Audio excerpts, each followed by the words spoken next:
oleh api neraka. Surah Hud ayat 113. Apakah lagi kalau perjalananmu menemui sultan yang zalim itu untuk meminta sesuatu daripadanya, maka ini jelas dikira urusan hati yang haram.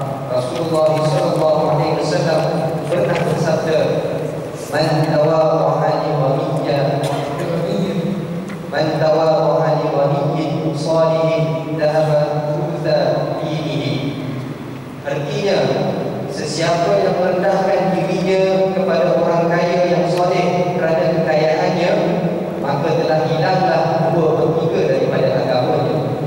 Hadis mauquf atas Ibnu Mas'ud radhiyallahu anhu. Dalam satu huraian disebutkan maksudnya 2/3 daripada adabnya. Cuba lihat begitu dahsyat akibat tawaduk atau merendahkan diri kepada orang kaya yang soleh kerana kekayaan.